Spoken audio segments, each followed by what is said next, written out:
Hello everyone, mathematics की class में आपका हार्दिक स्वागत है। हम टीजीटी और पीजीटी से संबंधित शॉर्ट ट्रिक का अध्ययन कर रहे हैं। शॉर्ट ट्रिक के द्वारा जब आप एग्जाम में क्वेश्चन सोल्व करेंगे तो आपके टाइम की बचत होगी और आप अच्छा स्कोर कर पाएंगे। आज जो हम शॉर्ट ट्रिक लेकर आए हैं वो सर्किल से संबंधित है। सर्किल यानी कि वृत्त। तो इस वीडियो को ध्यानपूर्वक आप देखते चले जाएं, क्योंकि इस वीडियो में आपका कंप्लीट सर्किल की आपको कंप्लीट जानकारी दी जाएगी तथा इससे कोई भी सवाल ऐसा नहीं बचेगा जो एग्जाम में आए और आप ना कर पाएँ। सभी क्वेश्चनों की शॉर्ट ट्रिक और सविस्तार आपको समझाया जाएगा। इस वीडियो को ध्यानपूर्वक देखते चले जाएं। यह वीडियो आपके लिए बहुत महत्वपूर्ण और ज्ञानवर्धक होने वाली है। तो आइए शुरू करते हैं सर्किल को। तो सबसे पहले हम बात करते हैं कि सर्कल की जनरल इक्वेशन क्या होती है, यानी कि वृत्त की सामान्य समीकरण। तो जनरल इक्वेशन होती है x square plus y square plus 2gx plus 2fy plus c is equal to 0।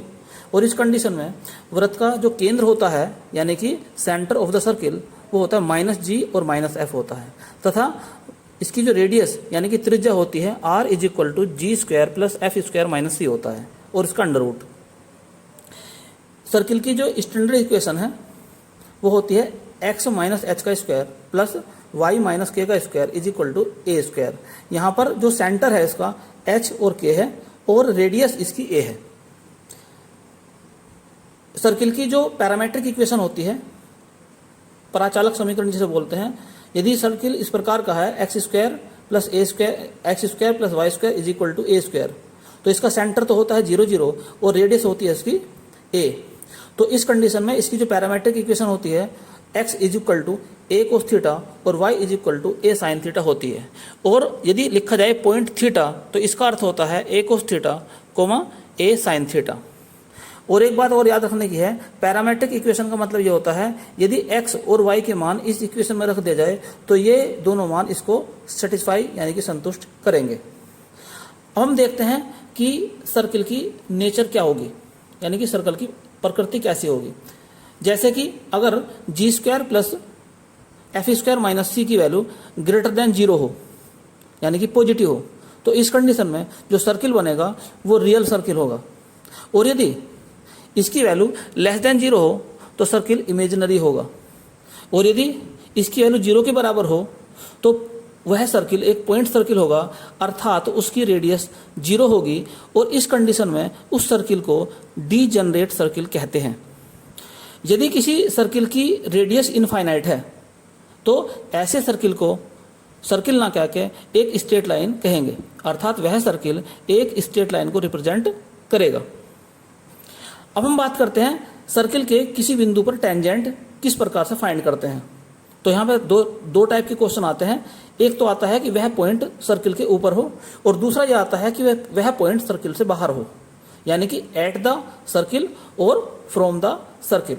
तो यदि एट द सर्किल है यानी कि पॉइंट जो है वो सर्किल के ऊपर है और इक्वेशन मान लो ये है x square plus y square plus 2gx plus 2fy plus c is equal to 0, तो पॉइंट x1 y1 पर जो टेंजेंट की इक्वेशन हो जाएगी, एक्स स्क्वायर के स्थान पर x x1 रख दो, वाई स्क्वायर के स्थान पर y y1 रख दो, 2x के स्थान पर x1 प्लस x रख दो, 2y के स्थान पर y1 प्लस y रख दो, और c ऐसा का ऐसा ही रहेगा। तो ये कहलाएगी इसकी इक्वेशन, टेंजेंट की इक्वेशन। इसी प्रकार से यदि हमें निकालना चाहते हैं x square plus y square, तो यहाँ पर भी हम क्या काम करेंगे, एक्स स्क्वायर के स्थान पर रख देंगे एक्स x1 और वाई स्क्वायर के स्थान पर रख देंगे वाई y1। तो सर्किल की इक्वेशन चाहे किसी भी रूप में हो, आपको रूल ये याद रखना है कि एक्स स्क्वायर के स्थान पर रखा जाता है एक्स x1, वाई स्क्वायर के स्थान पर रखा जाता है वाई y1, और 2x के स्थान पर रखा जाता है x1 प्लस x, और 2y के स्थान पर रखा जाता है y1 प्लस y। अब हम देखते हैं यदि पॉइंट जो है वो सर्किल के ऊपर नहीं है बल्कि सर्किल के बाहर है, यानी कि फ्रॉम द पॉइंट, यानी कि पॉइंट जो है वो सर्किल के बाहर है, तो उस पॉइंट से टेंजेंट की इक्वेशन कैसे फाइंड करते हैं ये तो आपको बताई जाएगी जब न्यूमेरिकल करके दिखाएंगे हम। लेकिन उस टेंजेंट की लंबाई कैसे फाइंड करते हैं, इसका फॉर्मूला है t is equal to s1 का अंडर रूट। अभी s1 क्या है, s एक्चुअल में क्या है कि जो भी इक्वेशन दी है इसे s मान लेंगे और इसमें x1 x और y के स्थान पर यह पॉइंट रख देंगे x1 y1। तो x1 y1 रखने के बाद जो s का नया रूप होता है उसे ही हम s1 कहते हैं, और उसका अंडर रूट निकालने के बाद में टेंजेंट की लंबाई निकल कर आ जाएगी, जो स्पर्श रेखा है उसकी लंबाई निकल कर आ जाएगी। जैसे कि यहाँ चित्र में दिखाया गया है, बिंदु P से एक सर्किल है, इस पर एक टेंजेंट खींची गई है PA, तो इस टेंजेंट की लंबाई PA यानी कि T, और A से C को मिलाने वाली रेखा जो होती है वो टेंजेंट पर लंबवत होती है, परपेंडिकुलर होती है, यानी कि वृत्त के केंद्र को स्पर्श बिंदु से मिलाने वाली रेखा स्पर्श रेखा पर लंबवत होती है। तो यानी कि ये PAC का बीच का जो एंगल है ये 90 डिग्री का होगा, और यदि P से C तक की दूरी को हम D मान लें तो इस रेखा PC के साथ में ये टेंजेंट जो है थीटा कोण बनाती है। और यदि पेयर ऑफ टेंजेंट की बात करें, अर्थात बाह्य बिंदु P से जो दो स्पर्श रेखाएं खींची जा सकती हैं, उनके बीच के अगर कोण की बात करें तो टोटल उनके बीच का कोण हो जाएगा 2 थीटा। तो पहले हम थीटा की वैल्यू फाइंड कर लेंगे, फिर उसका डबल कर देंगे, तो दोनों स्पर्श रेखाओं के बीच का कोण हम निकाल सकते हैं। अब हम बात करते हैं वेरी मोस्ट इंपॉर्टेंट टॉपिक है जिस पर न्यूमेरिकल आपके एग्जाम में आना ही है, वो यह है कॉमन टेंजेंट क्या होती है।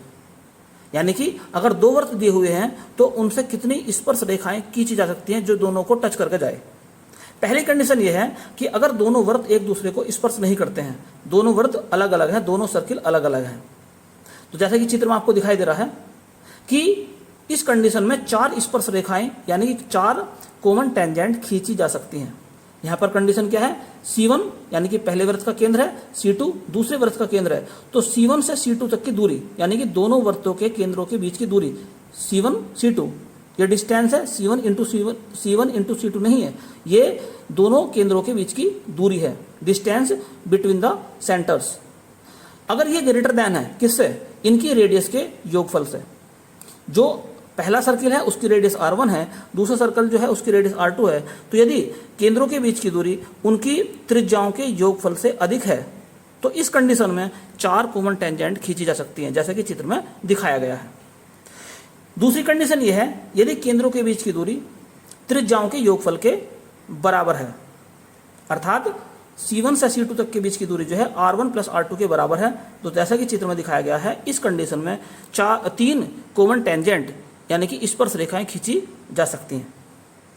थर्ड कंडीशन ये है, यदि त्रिज्याओं का अंतर केंद्रों के बीच की दूरी से कम है और त्रिज्याओं का योगफल केंद्रों के बीच की दूरी से अधिक है, जैसा कि चित्र में दिखाया गया है, तो इस कंडीशन में केवल 2 कॉमन टेंजेंट यानी कि 2 स्पर्श रेखाएं खींची जा सकती हैं। और यहाँ पर एक याद रखने की बात है कि ये दोनों जो सर्किल हैं एक दूसरे को 2 बिंदुओं पर काटते हैं, एक बिंदु ये है और एक पॉइंट ये है, तो यानी कि यहाँ पर पॉइंट ऑफ इंटरसेक्शन 2 होंगे, जबकि ऊपर वाली कंडीशन में पॉइंट ऑफ इंटरसेक्शन 1 है और सबसे ऊपर वाली कंडीशन में कोई भी पॉइंट ऑफ इंटरसेक्शन नहीं है, कटान बिंदु नहीं है, इसमें कोई कटान बिंदु नहीं है, इसमें 1 कटान बिंदु, इसमें 2 कटान बिंदु है।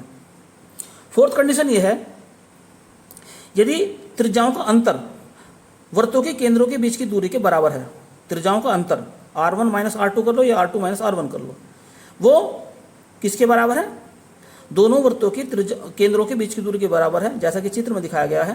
तो यानी कि एक सर्किल दूसरे सर्किल के अंदर है, तो इस कंडीशन में दोनों वृत्तों को छूकर जाने वाली केवल और केवल एक ही स्पर्श रेखा यानी कॉमन टेंजेंट खींची जा सकती है।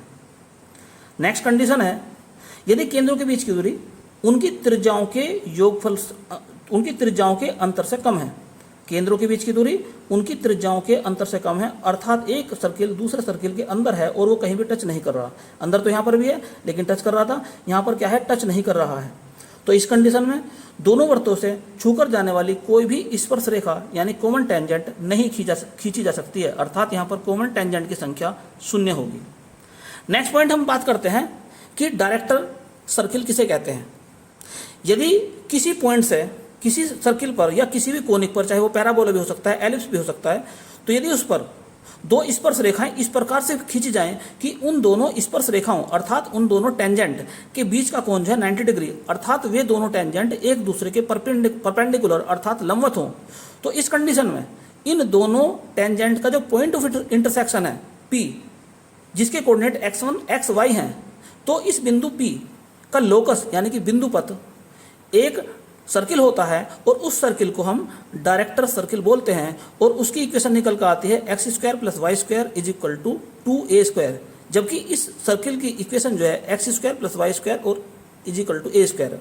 तो यदि सर्किल की इक्वेशन क्या है, x square plus y square is equal to a square है, तो इस सर्किल के लिए डायरेक्टर सर्किल की जो इक्वेशन हो जाएगी x square plus y square is equal to 2a square हो जाएगी।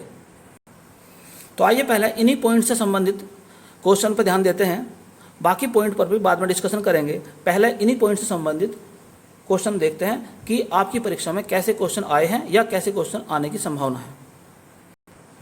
तो पहला क्वेश्चन आपके सामने है जो कि टीजीटी 2011 में आया था। The length of tangent from the point 2-3 to the circle. तो एक सर्किल की इक्वेशन दी है, कहा है इसने कि इस पर फ्रॉम द पॉइंट टेंजेंट, यानी कि पॉइंट जो है वो सर्किल के बाहर है, तो इससे हमें टेंजेंट की इक्वेशन निकालनी है, टेंजेंट की लंबाई निकालनी है। तो सबसे पहले लिखते हैं एस, यानी कि इसकी इक्वेशन किस प्रकार लिखी हुई है, ये इक्वेशन हम उसे डिवाइड करने के बाद सर्किल की इक्वेशन बनाएंगे पहले, तो हो जाएगा x square plus y square minus ये 1/2 इधर आ जाएगा इज इक्वल टू 0। अब जो पॉइंट दिया है, तो पॉइंट क्या दिया है, पॉइंट यानी कि x1 y1 ये दिया है आपका 2, -3। तो आप निकालो s1, यानी कि x के स्थान पर x1 रख दो प्लस y के स्थान पर y1। अब x1 की वैल्यू कितनी है, 2 है, तो 2 का स्क्वायर करेंगे, प्लस y1 की वैल्यू -3 है, तो -3 का स्क्वायर करेंगे, -1/2, तो 4 + 9 -1/2, तो ये हो जाएगा आपका 13 -1/2, यानी कि S1 आ गया आपका 25/2। तो लेंथ ऑफ टेंजेंट यानी कि T, तो फॉर्मूला आपको बताया गया था S1 का अंडर रूट, तो S1 यानी कि 25/2 का अंडर रूट, या यूँ कहें कि आंसर जो आ गया 5/√2, यही इसका फाइनल आंसर है। नेक्स्ट क्वेश्चन आपके सामने है जो कि पीजीटी 2011 में आया था। The length of tangent from the point. तो पहले सर्किल की इक्वेशन को हम इस प्रकार से लिख सकते हैं, S is equal to x square plus y square plus 1/2x minus 1/2y plus 5/2 is equal to 0। और पॉइंट क्या दिया है, पॉइंट यानी कि x1 y1 दिया है आपकी बार 0 0।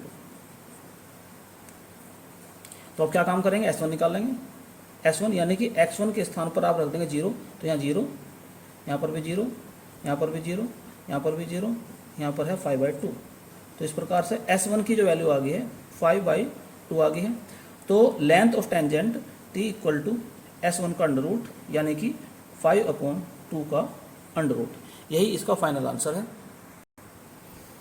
तो नेक्स्ट इंपॉर्टेंट क्वेश्चन आपके सामने है जो कि टीजीटी 2003 में आया था।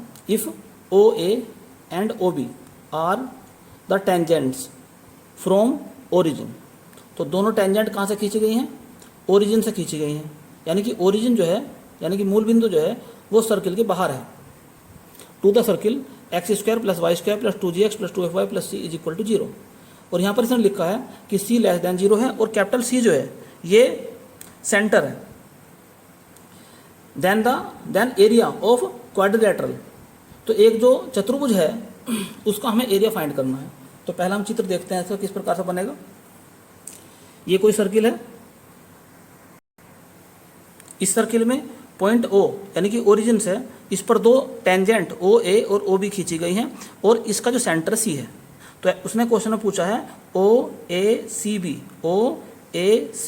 यानी कि ये जो एक क्वाड्रिलेटर बनना है इसका हमें एरिया फाइंड करना है। तो ये जो क्वाड्रिलेटर है दो ट्रायंगल से मिलकर बना है, एक ऊपर वाला ट्रायंगल है, एक ये ट्रायंगल है। और आप ये बात अच्छी तरह जानते हैं कि जो टेंजेंट होती है वो सेंटर से जो मिलाने वाली रेखा होती है इस पर परपेंडिकुलर होती है, यानी कि रेडियस पर परपेंडिकुलर होती है। तो कहने का अर्थ ये हो गया कि ये एक राइट एंगल ट्रायंगल यानी कि समकोण त्रिभुज हो गया OCA। इसकी हाइट जो है यानी कि इसका जो लंब है वो R हो गया और बेस इसका ओ से लेकर ए तक की डिस्टेंस जो है टेंजेंट की लंबाई टी होगी। तो यदि हम टी ज्ञात कर लें और आर हम इससे निकाल सकते हैं, तो पहले इस त्रिभुज का हम क्षेत्रफल निकाल लेंगे, तो इस त्रिभुज का क्षेत्रफल भी उतना ही होगा। तो यानी कि एक त्रिभुज के क्षेत्रफल का डबल कर देंगे तो पूरे क्वाड्रिलेटरल यानी कि जो चतुर्भुज है इसका क्षेत्रफल निकल कर आ जाएगा। तो सबसे पहले हम देखते हैं कि टी कैसे निकालें और आर कैसे निकालें।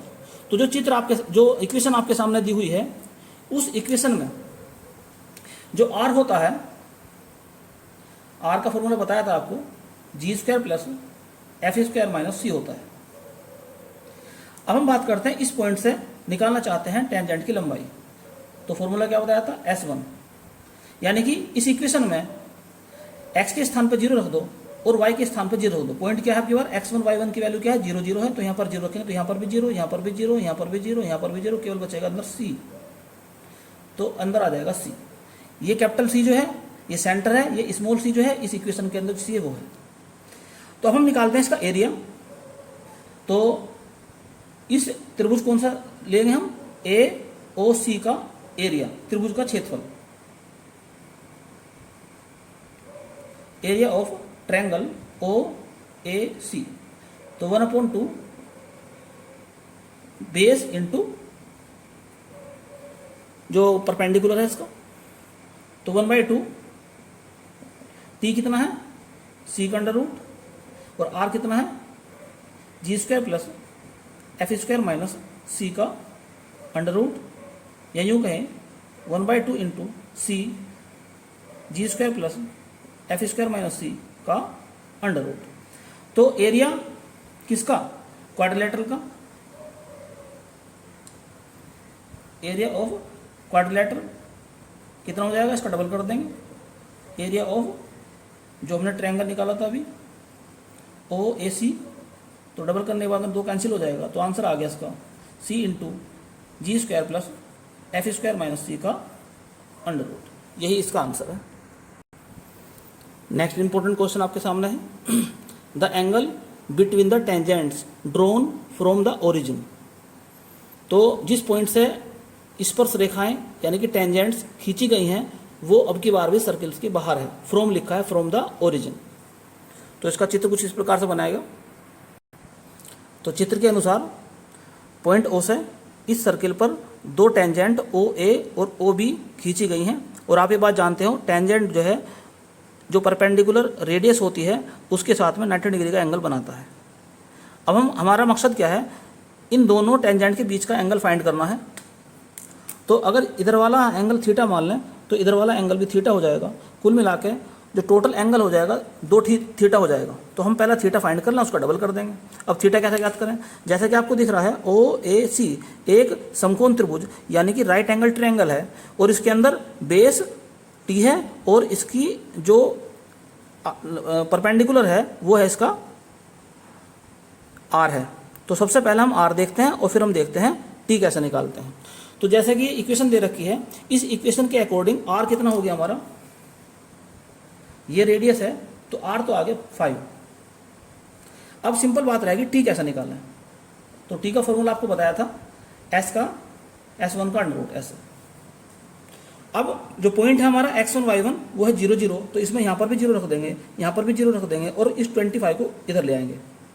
तो क्या मिलेगा हमें यहाँ पर, तो -7 का स्क्वायर प्लस 1 का स्क्वायर माइनस 25 का अंडर रूट, तो ये हो जाएगा 25 और ये आ जाएगा निकल के 5।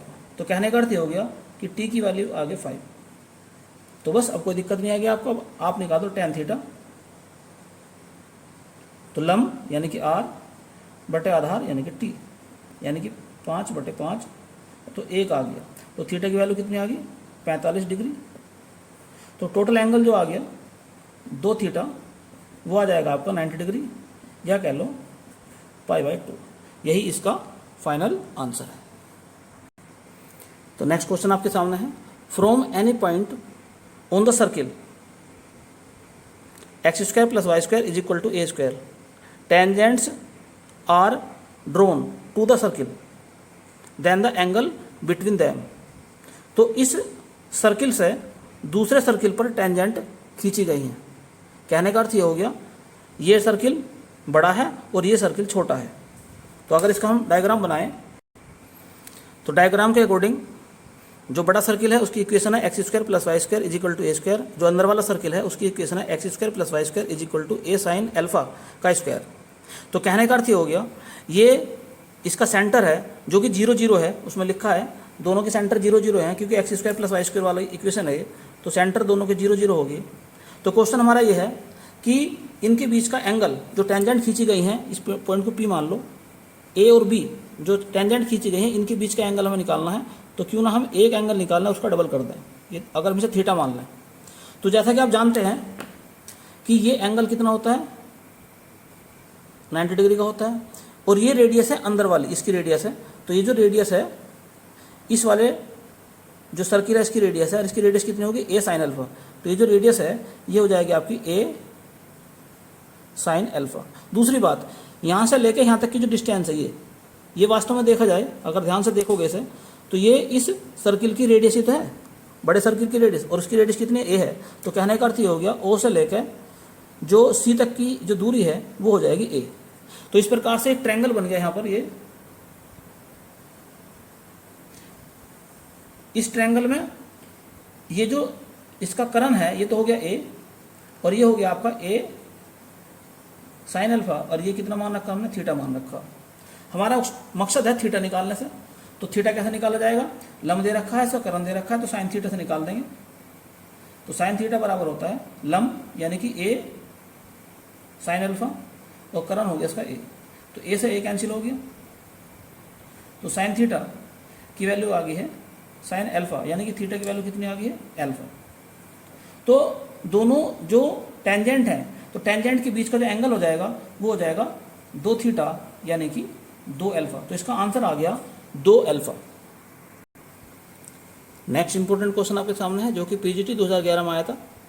Equation of the circle which passes through 3,6 and touch the axis. उस वृत्त की समीकरण ज्ञात कीजिए जो इस बिंदु से होकर जाती है और कोऑर्डिनेट अक्ष को टच करती है। तो वैसे तो आप इसका पूरा मेथड जानते होंगे करना, कि आप उसको पूरे मेथड के द्वारा सोल्व कर सकते हैं, लेकिन मैं आपको बताता हूँ शॉर्ट ट्रिक इसकी, जिसके द्वारा आंसर आप चुटकी में निकाल देंगे, भले ही आपको इसका मेथड भी आता है या नहीं आता है। ये बात इस क्वेश्चन में लिखी है अच्छी तरह से कि इस पॉइंट से ये होकर जाता है। तो इसका मतलब ये है कि ये जो सर्किल की इक्वेशन दी है, जो आंसर हमारे सामने कोई सा ना कोई सा है, उनमें से ये पॉइंट जो है किसी उस सर्किल पे जरूर है। जिस सर्किल की हमें इक्वेशन फाइंड करनी है उस सर्किल पर ये पॉइंट है, तो ये उस सर्किल की इक्वेशन को सेटिस्फाई यानी कि संतुष्ट करेगा। तो चलिए शुरुआत करते हैं। पहला पॉइंट ए लेकर देखते हैं हम, जो ऑप्शन ए है। ए पे चेक करते हैं हम कि जो पॉइंट हमारा दिया है, तो इसका मतलब ये हो गया एक्स की वैल्यू रखते हैं 3 हम, और वाई की वैल्यू रखते हैं हम 6। तो हमें क्या मिलेगा यहाँ पर, इसमें रखेंगे ए वाले पोर्शन में हम एक्स की वैल्यू रखेंगे 3, तो 9 प्लस y की वैल्यू रखेंगे 6, 36 प्लस x की वैल्यू कितनी है, 3 है, 18, y की वैल्यू 6 है, 36 प्लस 3। क्या ये 0 हो सकता है, ये 0 नहीं हो सकता। तो ये इक्वेशन, ये जो ऑप्शन है गलत हो गया। पहला ऑप्शन तो है ही नहीं इसमें। चलिए दूसरा ऑप्शन चेक करते हैं। दूसरा ऑप्शन रख कर देखते हैं, x की वैल्यू कितनी रखेंगे हम, 3, तो 9 हो जाएगा, प्लस 6 रखेंगे तो 36 हो जाएगा। उसके बाद में क्या रखेंगे फिर, यहाँ पर x की वैल्यू कितनी है, 3 है, 6 3 18। फिर यहाँ y की वैल्यू 6 है, तो माइनस का 36 माइनस का 9। अब देखते हैं इसमें -9 से 9 कैंसिल हो गया, 36 से ये कैंसिल हो गया, -18 बचा, यानी कि 0 के बराबर नहीं आया। तो ये ऑप्शन भी गलत हो गया, बी भी। चलिए सी ऑप्शन चेक करते हैं। तो x की वैल्यू कितनी रखेंगे हम, 3, 9 plus 6, 36 minus 18 minus 36 plus 9। Check करते हैं इसको भी। 36 से 36 कैंसिल हो गया, 9 और 9 18, तो 18 से 18 कैंसिल हो जाएगा, 0। तो यही ऑप्शन इसका सही है, सी ऑप्शन। तो इसका सी ऑप्शन सही है। अगर मान लो ये भी नहीं आता तो फिर नन ऑफ डी आता। तो इस प्रकार से भी आप शॉर्ट ट्रिक के द्वारा एग्जाम में क्वेश्चन सोल्व कर सकते हैं। ऐसे ही क्वेश्चन अगर 3 पॉइंट से होकर जा रहा है तब भी आप ऐसे निकाल सकते हैं, 2 पॉइंट से होकर जा रहा है तब भी ऐसे निकाल सकते हैं, बशर्ते कि ये पता होना चाहिए कि एक तो सर्किल की इक्वेशन दी हो, ये कहा है उसने कि सर्किल की इक्वेशन फाइंड कीजिए, और दूसरी बात ये कहा है कि वो सर्किल 1 पॉइंट से होकर जाता है या 2 पॉइंट से होकर जाता है या 3 पॉइंट से होकर जाता है, तो कोई भी एक पॉइंट लेके उन इक्वेशन में रख कर देखना कि जिससे उसका वैल्यू संतुष्ट हो जाए वही उसका आंसर है। तो नेक्स्ट क्वेश्चन आपके सामने है जो कि पीजीटी 2011 में आया था। Equation of the circle which touch 3x + 4y = 7 and passes through 1 - 2 and 4 - 3। तो क्या लिखा है क्वेश्चन में कि ऐसे एक सर्किल की हमें इक्वेशन फाइंड करनी है जो इन 2 पॉइंट से होकर जाता है और इस वाली लाइन को टच करता है। तो इसमें क्या काम करना, एक पॉइंट ले लो कोई भी, क्योंकि इक्वेशन दी है, और ये इक्वेशन जो है, जो भी इसकी वास्तव में इक्वेशन निकलेगी वो इस पॉइंट को और इस पॉइंट को संतुष्ट करती होगी जरूर। तो जैसे मान लो पहला पॉइंट लेकर चलता हूँ मैं, ए ऑप्शन में रख देता हूँ, ये पॉइंट ले लो 1 2, तो ए ऑप्शन में रखो 1 + 4 - 94 और -36 + 15। तो चेक करके देखो क्या ये 0 हो जाएगा, तो ये 0 नहीं होगा, तो ये ऑप्शन इसका नहीं हो सकता पहला। अब बी ऑप्शन चेक करके देखते हैं, इसे भी रखते हैं ये।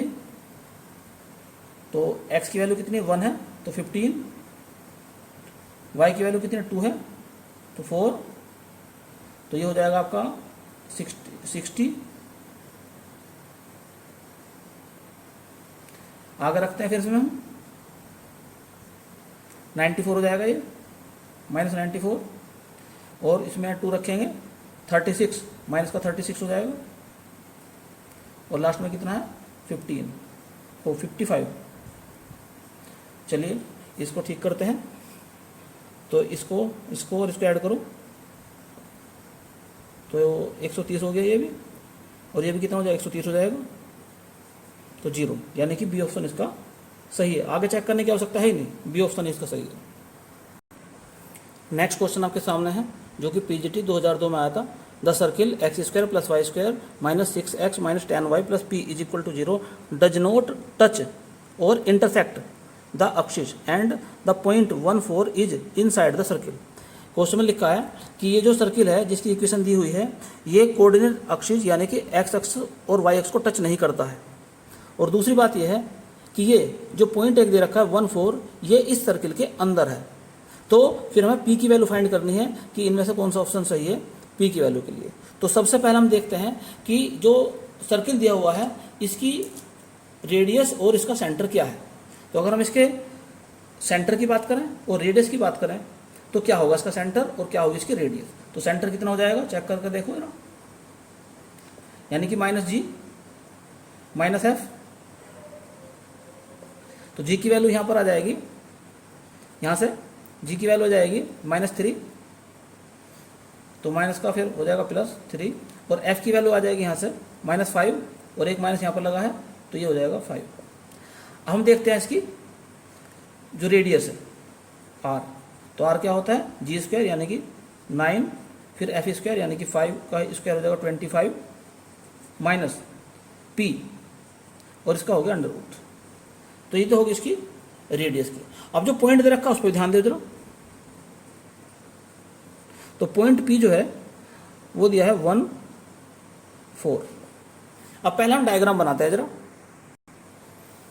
तो डायग्राम के अकॉर्डिंग देखिए जरा, जो सर्किल है उसका सेंटर दे रखा है 3 5, तो सेंटर कितना हो गया इसका 3,5, और जो पॉइंट P है वो भी पहले चतुर्थांश में ही है, ये भी पहले में ही है, तो वो कोई मान लो कहीं भी इस सर्किल के अंदर मानना, लेकिन हमें 1,4। अब इस C का मतलब क्या है, जो इसके कोऑर्डिनेट दे रखे हैं 3 5, इसका मतलब क्या है, इसका मतलब ये होता है कि ये डिस्टेंस तो है x यानी कि 3 है, तो ये डिस्टेंस कितनी है O से लेके यहाँ तक की डिस्टेंस है 3, ये भी 3 हो जाएगा ऊपर फिर, यानी यहाँ से लेके और C तक का, और ये है 5 नीचे वाले जो है, ये टोटल डिस्टेंस है 5। एक बात। दूसरी चीज़ क्या है, यहाँ से यहाँ तक की जो डिस्टेंस है ये r है। ऐसे ही P से लेकर C तक की दूरी को d मान लो।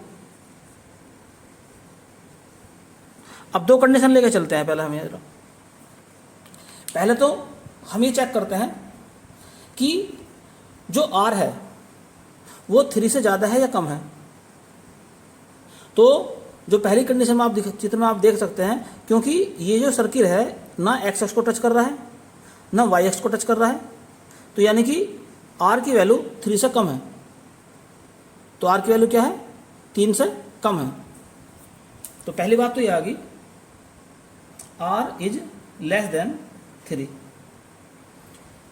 अब r की वैल्यू क्या है, r की वैल्यू है 9 प्लस 25 माइनस पी का अंडर रूट लेस देन 3। दोनों तरफ का स्क्वायर कर दो, तो 9 plus 25 minus P less than 9। 9 से 9 कैंसिल हो जाएगा, तो क्या बचेगा 25 लेस देन पी। तो पी का मान जो है,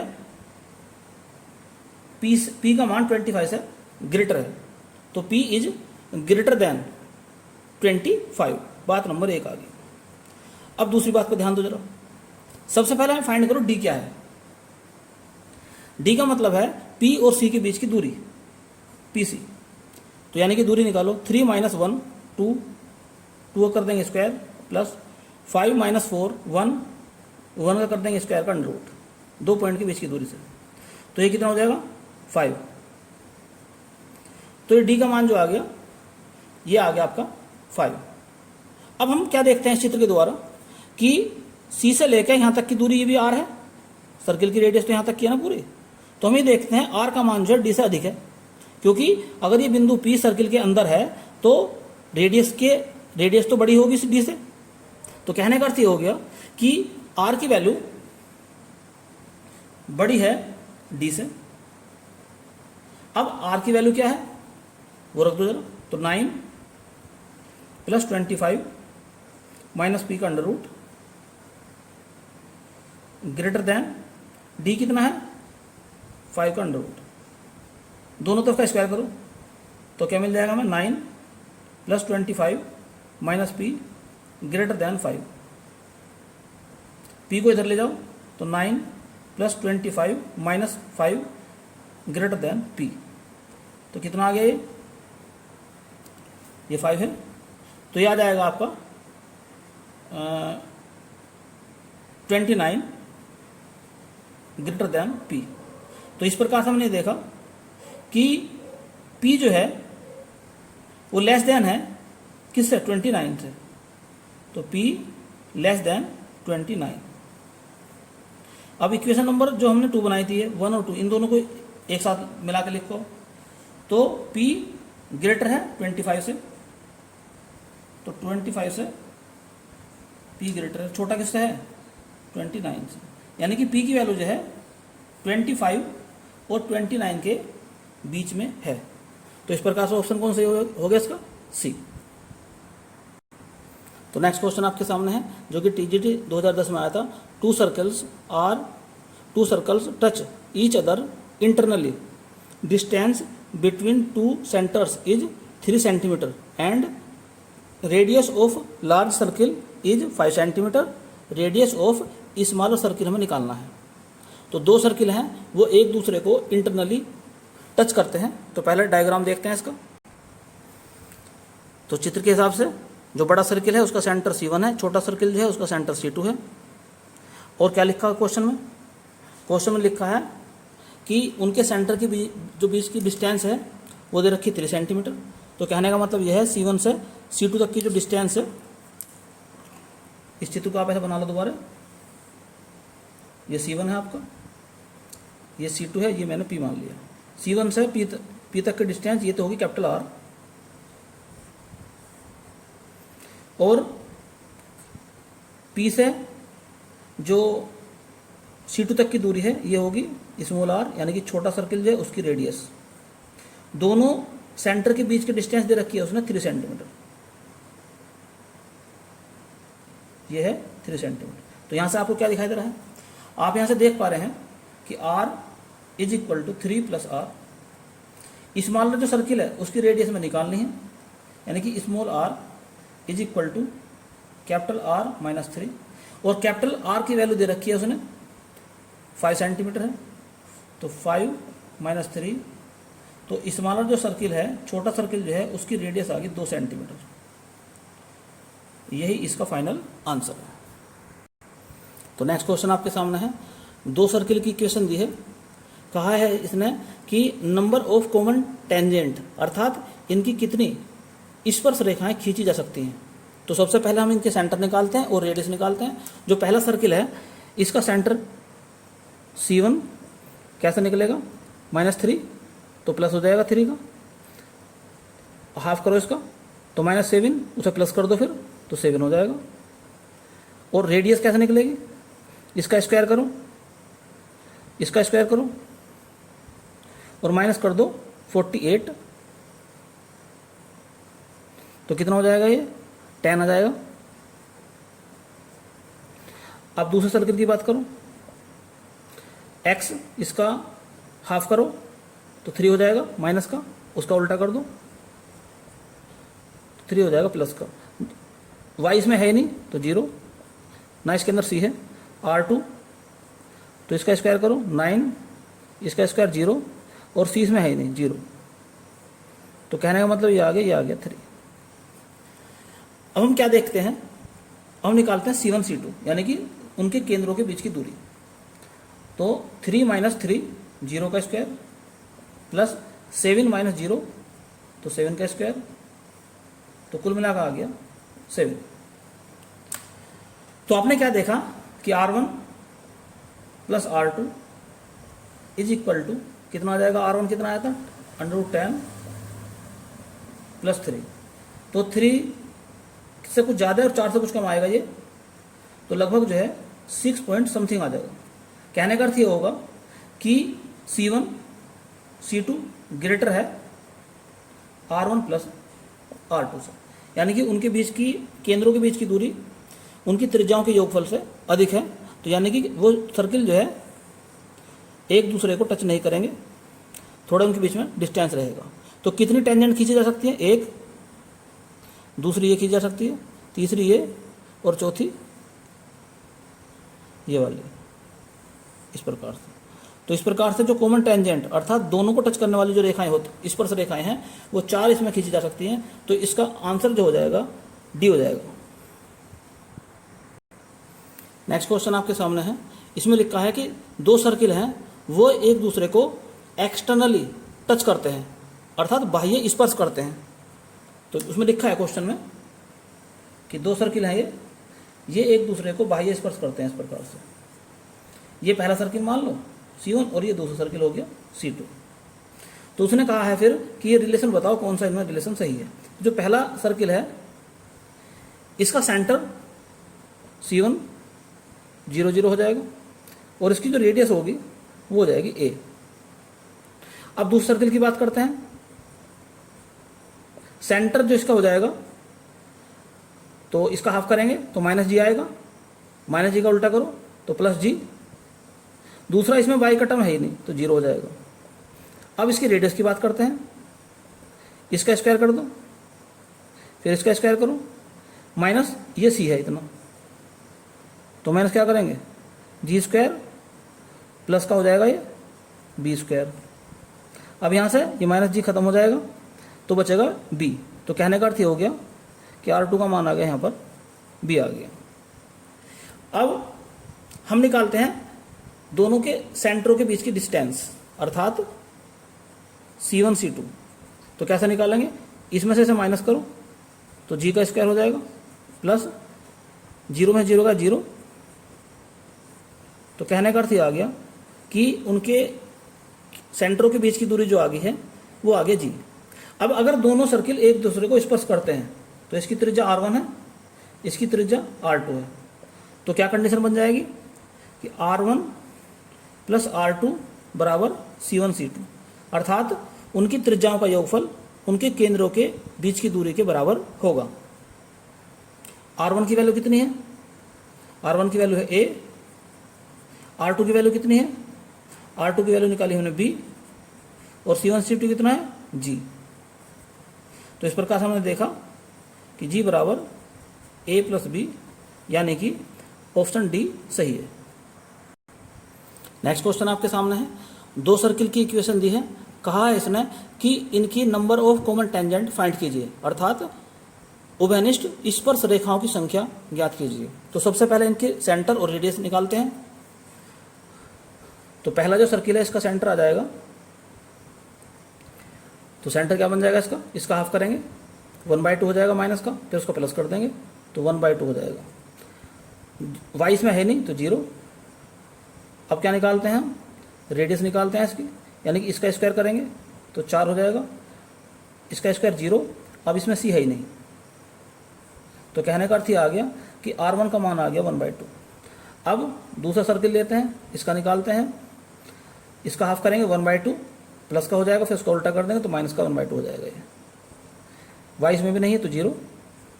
अब निकालते हैं r2, यानी इसका स्क्वायर करो 1/4, इसका स्क्वायर 0, और c इसमें है नहीं तो 0 माइनस का, तो यानी कि ये भी आ गया है आपका 1/2। अब हम क्या काम करते हैं, इनके केंद्रों के बीच की दूरी निकालते हैं, यानी C1 C2। तो इसमें से इसे माइनस करो तो 1/2 प्लस 1/2 का स्क्वायर, प्लस इसमें से इसे माइनस करो तो 0 माइनस 0 का स्क्वायर, तो हाफ और हाफ 1 हो गया, कहने का मतलब ये आ गया 1 आ गया ये। तो हम यहाँ पर क्या देखते हैं कि R1 प्लस R2 का मान कितना हो जाएगा, 1/2 प्लस 1/2 यानी कि 1। तो हमने यहाँ पर ये देखा कि C1 C2 बराबर है R1 प्लस R2, अर्थात दोनों वृत्तों के केंद्रों के बीच की दूरी उनकी त्रिज्याओं के योगफल के बराबर है। इसका मतलब क्या हो गया कि वे दोनों वृत्त एक दूसरे को टच करते हैं। ये कंडीशन मैंने बताई शुरुआत में भी। अब क्या कंडीशन हो जाएगी, पहली स्पर्श रेखा, दूसरी और एक तीसरी। तो कहने का अर्थ ये हो गया कि इसमें 3 कॉमन टेंजेंट होंगी, अर्थात 3 उभयनिष्ठ स्पर्श रेखाएं होंगी, अर्थात इसका ऑप्शन डी सही है। नेक्स्ट क्वेश्चन आपके सामने है, इसमें लिखा है कि दो दी हैं सर्किल की इक्वेशन। तो उसने कहा है कि ये सर्कल एक दूसरे को एक्सटर्नली टच करेंगे, इंटरनली टच करेंगे, या इंटरसेक्ट करेंगे 2 पॉइंट्स पर, या डू नॉट इंटरसेक्ट करेंगे। तो हमें ये देखना है, ये पता करना है कि ये बाह्य स्पर्श करते हैं, अंतः स्पर्श करते हैं, या 2 बिंदुओं पर काटते हैं, या कहीं पर भी नहीं काटते हैं। तो सबसे पहले हम इनका सेंटर और इनकी रेडियस फाइंड करते हैं। तो निकालते हैं इसका सेंटर C1, x का जो कोफिशिएंट है -4 है, इसका हाफ करेंगे तो -2 हो जाएगा, और -2 का उल्टा कर देंगे तो 2 हो जाएगा।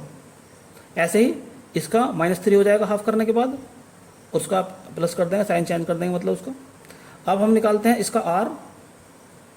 तो कैसे निकालते हैं, इसका स्क्वायर प्लस इसका स्क्वायर 9 माइनस इसका, इसे माइनस कर देंगे तो ये प्लस हो जाएगा ये। तो अब ये हो जाएगा आपका 25, और उसका अंडर रूट कर देंगे तो आ जाएगा 5। अब इसका करते हैं C2। चलिए, x का गुणांक जो है 4 है, इसका हाफ करो 2 हो जाएगा, और चिन्ह बदल दो उसका -2। y का गुणांक जो है 6 है, उसका हाफ कर दो 3 हो जाएगा, चिन्ह बदल दो उसका 3 हो जाएगा माइनस का। अब R2 निकाल लो, इसका स्क्वायर करो 4, प्लस इसका स्क्वायर करो 9, माइनस इसको माइनस कर दो 4 को, तो ये आ जाएगा आपका 3। अब निकालते हैं C1 C2। 2 में से इसे माइनस करो तो 4 हो जाएगा, 2 में से इसे माइनस करेंगे 4 हो जाएगा, तो 4 का स्क्वायर 16, प्लस इसे माइनस कर दो, तो जब माइनस करेंगे तो प्लस का 6 हो जाएगा, 6 का स्क्वायर करो 36 हो जाएगा, तो ये हो जाएगा 52। अब हम क्या देखते हैं, R1 प्लस R2 निकालते हैं। तो R1 प्लस R2 आ जाएगा 5 + 3 = 8। तो यहाँ पर हम क्या देखते हैं कि C1 C2 लेस देन है R1 प्लस R2 से। तो C1 C2 क्या है, लेस देन है। अगर लेस देन की कंडीशन आ जाती है तो फिर ये भी चेक करते हैं कि R1 माइनस R2 क्या है। तो पहले निकालो R1 माइनस R2, या R2 माइनस R1 जो भी बड़ा होगा, तो कितना हो जाएगा 5 माइनस 3 यानी कि 2 आ गया। तो हम क्या देखते हैं कि R1 माइनस R2 का मान जो है C1 माइनस C2 जो C1 C2 से ज़्यादा है या कम है। तो हम क्या देखते हैं यहाँ पर R1 minus R2 less than है C1 C2 से। इन दोनों बातों को पढ़कर देखो क्या लिखा है, इसका मतलब क्या है। इसका मीनिंग यह है कि दोनों के केंद्रों के बीच की दूरी उनकी त्रिज्याओं के योगफल से कम है, त्रिज्याओं के योगफल से कम है। इसका मतलब क्या हुआ, इसका मतलब यह हो गया कि एक सर्किल दूसरे सर्किल के अंदर घुस गया आगे, इस प्रकार से कट कर रहे हैं मतलब ये। लेकिन ये कट करते करते और भी अंदर जा सकते थे। तो यहाँ पर क्या आ गया, R1 माइनस R2 का डिफरेंस जो है यानी कि उनकी त्रिज्याओं का जो अंतर है वो उनके केंद्रों के बीच की दूरी से कम है। तो जो डिफरेंस है यहाँ पर ये है C1 और इसका जो है ये है C2।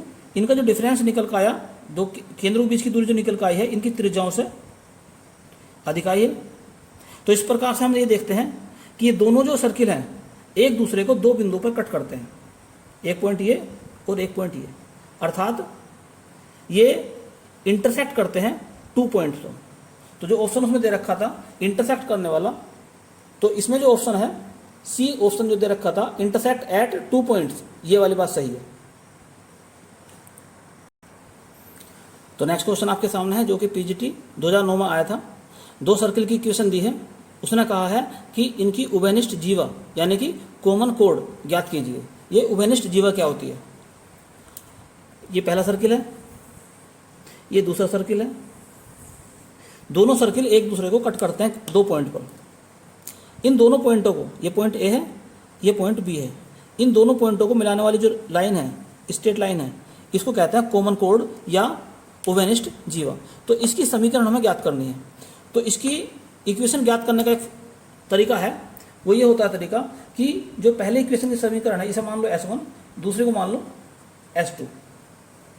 तो कॉमन कोड की जो इक्वेशन हो जाएगी, इक्वेशन ऑफ कॉमन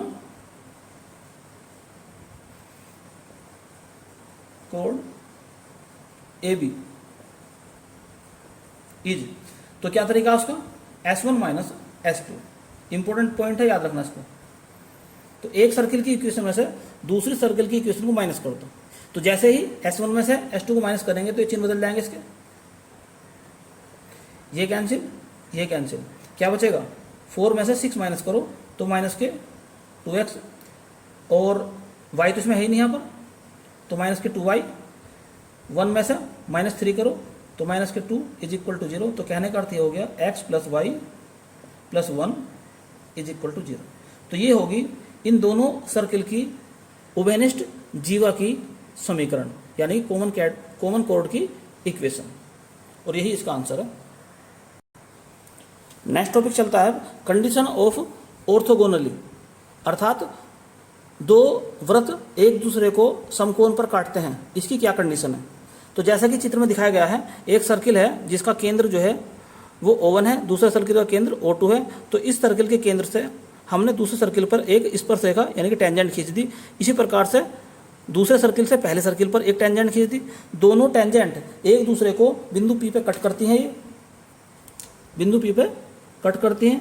ये तीनों पॉइंट एक ही जगह पर है, दोनों का पॉइंट ऑफ इंटरसेक्शन भी, और ये जो टेंजेंट खींची गई हैं इनका पॉइंट ऑफ इंटरसेक्शन भी, ये सारे पॉइंट एक ही हैं। तो यदि ऐसा हो जावे कि इन दोनों टेंजेंट के बीच का जो एंगल है ये 90 डिग्री हो जावे, तो हम कहते हैं कि दोनों जो सर्किल हैं वो ऑर्थोगोनली हैं।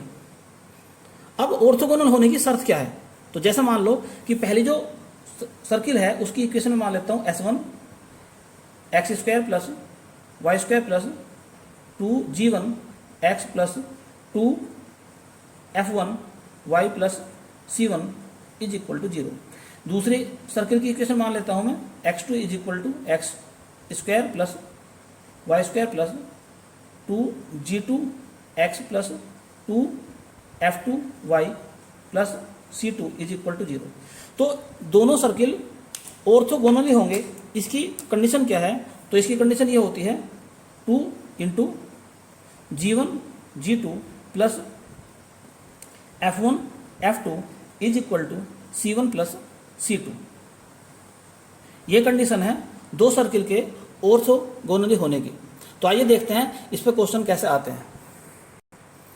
तो नेक्स्ट क्वेश्चन आपके सामने है, दो सर्किल की इक्वेशन दी गई है, फिर पूछा गया है कि ये एक दूसरे को किस कोण पर काटते हैं।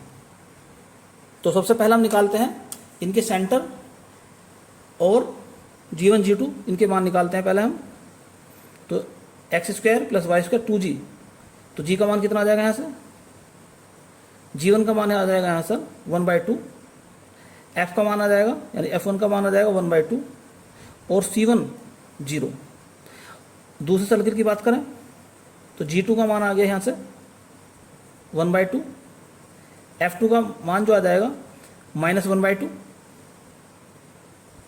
और C2 का मान आ गया 0 यहाँ पर भी।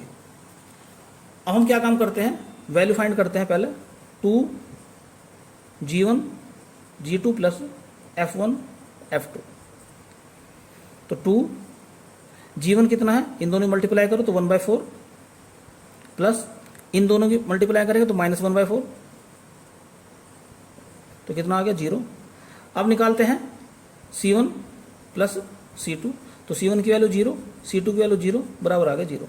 तो इस प्रकार से हम क्या देखते हैं कि 2G1 G2 plus F1 F2 बराबर आ गया C1 प्लस C2, अर्थात दोनों सर्किल ऑर्थोगोनली हैं, एक दूसरे को कितने कोण पे काटते हैं, 90 डिग्री या π/2 पर के एंगल पर काटते हैं। तो यही ऑप्शन इसमें सही था, जिसमें कि उनके बीच का एंगल जो दिया था वो 90 कह लो या π/2 कह लो। नेक्स्ट क्वेश्चन आपके सामने है जो कि TGT 2005 में आया था। The equation of the circle which pass through the origin and cut orthogonally each of the circles. उस सर्किल की इक्वेशन फाइंड कीजिए जो ओरिजिन से पास होता हो और ये जो दो सर्किल दे रखे हैं इनके साथ में ऑर्थोगोनली कट करता है, अर्थात इनके साथ में वो समकोण पर काटता है। तो सबसे पहले इन सर्किल के लिए निकालते हैं हम, जो पहला सर्किल दिया है उसने, इसके लिए निकाल लो पहले G की वैल्यू। तो G1 कितना हो जाएगा यहाँ से, G1 का मान, तो एक्स तो इसमें है ही नहीं तो 0। F का मान तो 8 का हाफ करो -4 और तो मान हो जाएगा इसका -4 और C कितना हो जाएगा इसका 12, तो C1 आ गया इसका 12। अब दूसरे सर्किल की बात करो G2, तो इसका हाफ करेंगे तो -2, F2 इसका हाफ करेंगे -3 और C2 -3। अब इक्वेशन ऑफ द सर्किल हम मान लें x² plus y² plus 2gx plus 2fy plus c बराबर 0। अब चूंकि ये जो सर्किल है ये ओरिजिन से पास हो रहा है, उसमें लिखा है ये ओरिजिन से पास हो रहा है, तो यहाँ पर इसकी c की वैल्यू तो होगी 0। तो एक तो वैल्यू अपना फाइंड होगी कि c की वैल्यू क्या आ गई, यहाँ पर 0 आ गई। अब ये सर्किल जो है पहले सर्किल के साथ ऑर्थोगोनली है, तो क्या करेंगे इसमें 2G1 plus F1 is equal to C plus C1। चलिए 2G1 की मान तो 0 है प्लस F और F1 की वैल्यू कितनी -4 है इज इक्वल टू C, तो 0 है ही और C1 है 12। तो यहाँ से हम क्या देखते हैं, तो यहाँ से हम निकाल सकते हैं F का मान, ये 2 इधर जाएगा 6 हो जाएगा, तो F का मान क्या निकल कर आ जाएगा यहाँ से, तो F का मान आ जाएगा यहाँ से -3/2। तो C निकल चुका, F निकल चुका। अब हमें निकालना G। अब ये जो सर्किल है ये दूसरे सर्किल के साथ में ऑर्थोगोनली है, तो दूसरे के लिए लगाओ condition G2 plus F2 is equal to C plus C2। चलिए लगाते हैं 2G, तो G कितना है, तो G है G2 -2 प्लस F कितना आया था माइनस का 3/2 और F2 कितना है -3। इज इक्वल टू सी 0 और C2 कितना है, तो C2 है आपका -3। तो यहाँ से भी इसको हम सोल्व करेंगे तो G की वैल्यू यहाँ से आ जाएगी 3।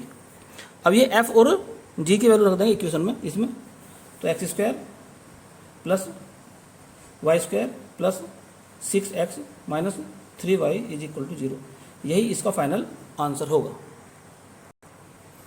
तो नेक्स्ट क्वेश्चन आपके सामने है, the circle x square plus y square minus 7y plus 12 is equal to 0 cut and intercept on y axis equal to, यानी कि ये जो सर्किल है वाई एक्स पे जो अंतःखंड काटता है उस अंतःखंड की लंबाई कितनी होगी।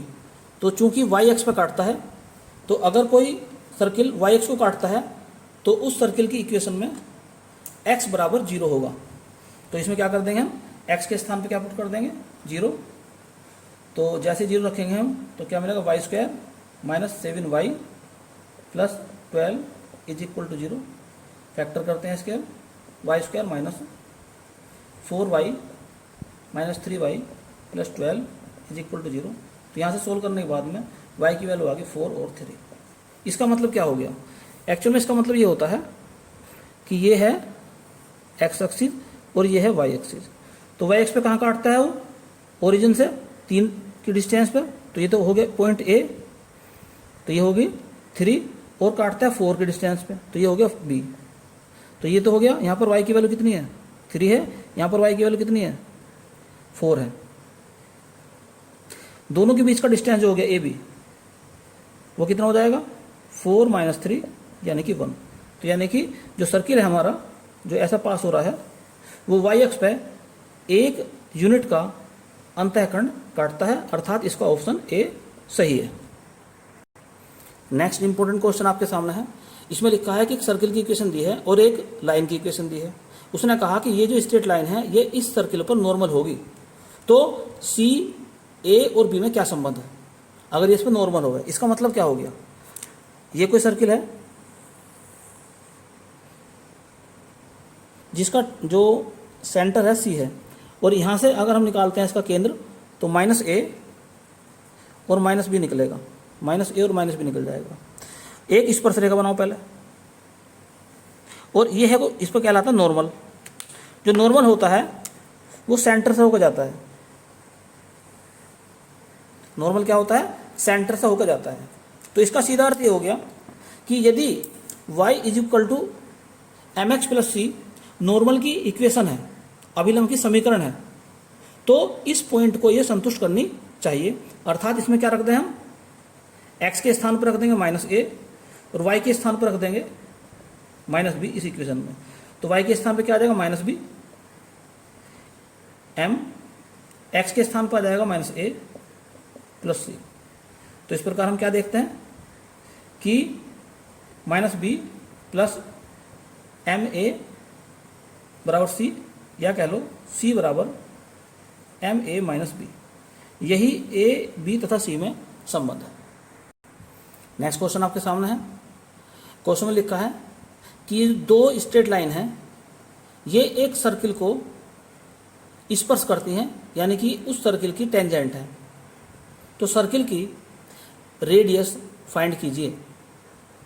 तो अगर इन इक्वेशन को ध्यानपूर्वक देखते हैं तो हम ये पाते हैं 3x माइनस 4y, यहाँ पर भी 3x माइनस 4y, यानी कि इनके x और y के कोफिशिएंट समान हैं। तो यदि कोई दो इक्वेशन है जिनके x और y के कोफिशिएंट समान हैं तो ऐसी दो स्ट्रेट लाइन जो है एक दूसरे के समांतर होती हैं। तो कहने का अर्थ ये हो गया कि ये दोनों जो स्पर्श रेखाएं हैं एक दूसरे के समांतर है।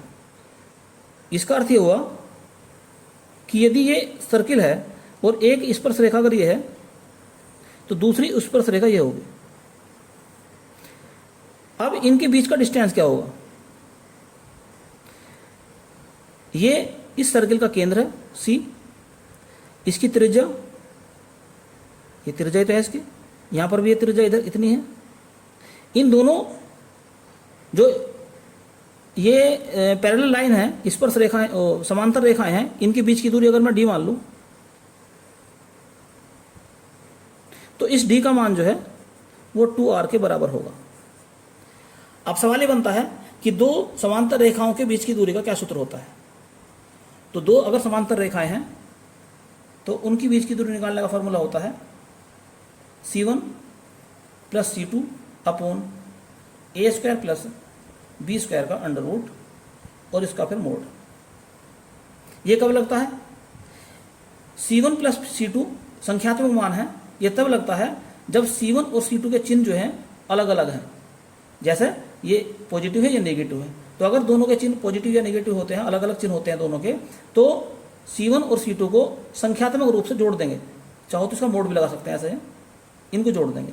और अगर ये दोनों समान चिन्ह के होते, अर्थात ये c1 है, ये c2 है, अगर दोनों ये होते समान चिन्ह के, तो फिर बीच की दूरी का सूत्र ऐसा निकालते हैं c1 minus c2 a square plus b square का अंडर रूट। तो फिर इस प्रकार से निकालते हैं अगर दोनों के चिन्ह होते विपरीत। तो लेकिन यहाँ पर क्या है, अगर दोनों के चिन्ह समान होते तो ये सूत्र लगाते हैं, दोनों के चिन्ह विपरीत होते तो ये सूत्र लगाते हैं। तो यहाँ पर दोनों के चिन्ह विपरीत हैं तो ये फॉर्मूला यहाँ पर लगाया जाएगा। तो लगाते हैं जरा से। तो c1 का मान कितना है 4 प्लस 5 अपॉन a स्क्वायर यानी कि 3 का स्क्वायर 9, b यानी कि 4 का स्क्वायर 16 का अंडर रूट। तो ऊपर तो हो गया 9 और नीचे कितना हो जाएगा 5। तो ये आ गया d का मान। अब d का मान यहाँ पर रख देंगे हम। तो 2r बराबर आ गया 9 अपॉन 5। तो कहने का अर्थ ये हो गया कि जो सर्किल है उसकी रेडियस 9 अपॉन 10 यूनिट आ गई। तो इस वीडियो में केवल इतना ही। इनकी अधिक से अधिक आप प्रैक्टिस कर लें और वीडियो को अधिक से अधिक लाइक और शेयर भी करें। यदि आपको पसंद आई हो तो कमेंट्स बॉक्स में लिख के अपनी राय भी जरूर लिख दें। और यदि चैनल आपने सब्सक्राइब नहीं किया है तो चैनल को सब्सक्राइब कर दें और साथ ही साथ बेल आइकन का बटन भी दबा दें ताकि समय समय पर आपको नई नई और महत्वपूर्ण जानकारियाँ प्राप्त होती रहें। धन्यवाद।